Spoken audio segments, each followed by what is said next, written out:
प्यारे बच्चों, नमस्कार। कैसे हैं आप? मैं आशा करती हूँ आप सभी घर पर स्वस्थ होंगे, सुरक्षित होंगे और अपनी पढ़ाई भी अच्छी तरह कर रहे होंगे। आज बच्चों हम अपना अध्याय 17 पढ़ेंगे, जो आपकी क्षितिज भाग 1 से लिया गया है। बच्चे काम पर जा रहे हैं। ये राजेश जोशी द्वारा लिखित है। इस कविता में बच्चों से बचपन छीन लिए जाने की पीड़ा व्यक्त हुई है। कवि ने उस सामाजिक आर्थिक विडंबना की ओर इशारा किया है जिसके कारण कुछ बच्चे खेल, शिक्षा और जीवन के उमंग से वंचित रह जाते हैं। यह कविता गहरे सामाजिक बोध की कविता है। इसमें कवि ने बाल मजदूरी की भयानक स्थिति के प्रति अपनी चिंता को व्यक्त किया है कि जो उम्र बच्चों के खेलने कूदने की और पढ़ने लिखने की है, उस उम्र में उन्हें मजदूरी करनी पड़ रही है। मजबूरी के कारण काम पर जाना पड़ रहा है। क्या कहते हैं, देखिए बच्चों। कोहरे से ढकी सड़क पर बच्चे काम पर जा रहे हैं। सुबह सुबह बच्चे काम पर जा रहे हैं। हमारे समय की सबसे भयानक पंक्ति है यह। भयानक है इसे विवरण की तरह लिखा जाना चाहिए इसे सवाल की तरह। काम पर क्यों जा रहे हैं बच्चे? इसमें बेटा कवि कहता है कि सुबह के समय सड़कों पर बहुत कोहरा छाया हुआ है। कोहरा क्या होता है? धुंध होती है जो सर्दियों में होती है। चारों ओर भयंकर ठंड पड़ रही है। फिर भी रोजी रोटी कमाने की मजबूरी के कारण बच्चों को काम पर जाना पड़ रहा है।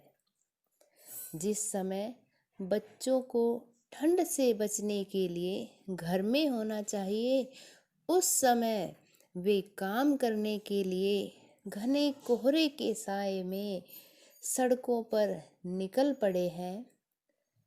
हमारे युग की सबसे भयानक स्थिति है कि जिस उम्र में बच्चों को खेलना कूदना और पढ़ना लिखना चाहिए, उस उम्र में वे काम कर रहे हैं।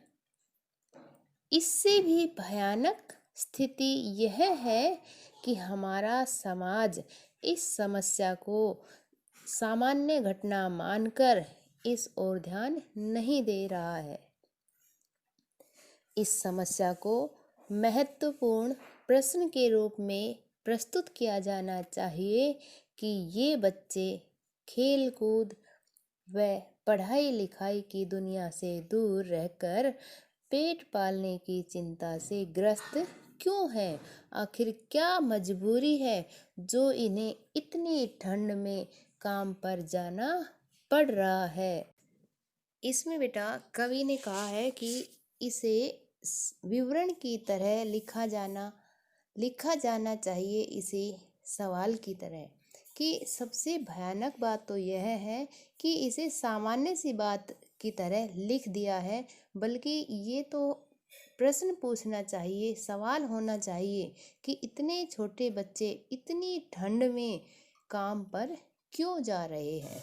आपने देखा है बेटा, कविता का जो नाम है बच्चे काम पर जा रहे हैं, उसके बाद कोई प्रश्न चिन्ह नहीं है। तो ये सबसे बड़ी विडंबना है, दुख है कवि का कि इसे सामान्य बात की तरह क्यों लिखा गया है। क्या अंतरिक्ष में गिर गई है सारी गेंदें? क्या दीमकों ने खा लिया है सारी रंग बिरंगी किताबों को?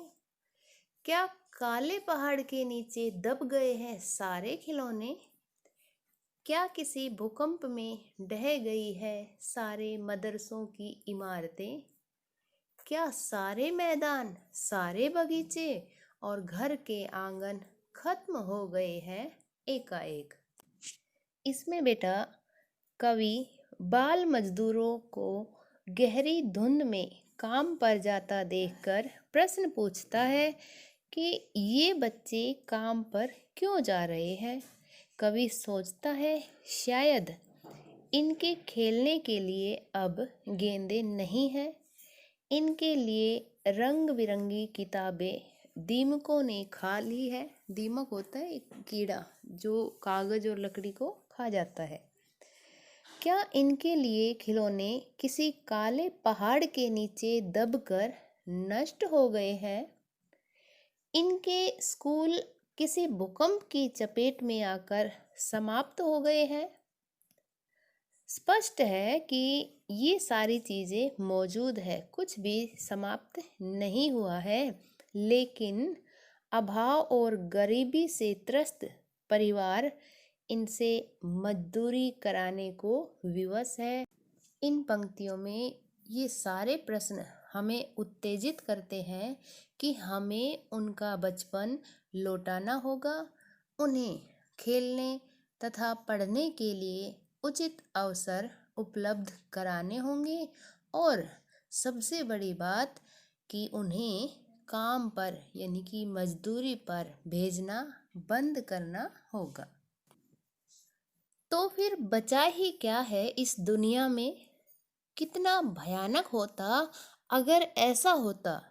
भयानक है, लेकिन इससे भी ज़्यादा यह कि है सारी चीज़ें हस्ब मामूल, पर दुनिया की हजारों सड़कों से गुजरते हुए बच्चे, बहुत छोटे छोटे बच्चे काम पर जा रहे हैं। यहाँ बेटा एक शब्द आया है हस्ब मामूल, जिसका अर्थ है यथावत या वैसे ही जैसे कि होनी चाहिए। कवि कहता है कि यदि बच्चों से उनका बचपन छीन लिया जाए तो इस संसार में क्या बचेगा? अगर इस संसार में बच्चों के लिए गेंदें, पुस्तकें, खिलौने, विद्यालय, मैदान, बगीचे और आंगन न रहे तो इस संसार का क्या लाभ है? ऐसा संसार बेकार है जिसमें बचपन को खेलने पढ़ने का मौका न मिले। आज संसार की सैकड़ों सड़कों पर छोटे छोटे बच्चे काम पर जाते नजर आ रहे हैं। बच्चों से उनका बचपन छीना जाना सचमुच चिंता का विषय है। यह बेटा ये कवि की दृष्टि में आज की सबसे भयानक स्थिति है कि हमारा समाज उन छोटे छोटे बच्चों से काम करा रहा है। गरीबी की वजह से उन्हें बचपन में ही कामकाज कराना पड़ता है। कवि कहना चाहता है कि यदि सचमुच बच्चों के लिए सारी सुविधाएं समाप्त हो गई होती तो यह बच्चों के लिए बहुत भयंकर मुसीबत होती, फिर सारी दुनिया ही बेरंग हो जाती। यह बेटा राजेश जोशी गहरे सामाजिक आर्थिक विडंबना की ओर संकेत करते हुए बाल मजदूरी पर अपनी चिंता को व्यक्त करते हैं और कहते हैं कि अगर समाज में बच्चों के लिए खिलौने, पुस्तकें, विद्यालय, मैदान, बगीचे, घरों के आंगन ही नहीं है तो फिर इस संसार में बचा ही क्या है। संसार की हजारों सड़कों पर नन्हे नन्हे बच्चे काम करने के लिए जा रहे हैं। बाल मजदूरी निरंतर जारी है और यह सचमुच ही हम सब के लिए चिंता का विषय है। बेटा मैं उम्मीद करती हूँ आपको ये कविता अच्छी तरह समझ में आई होगी। धन्यवाद।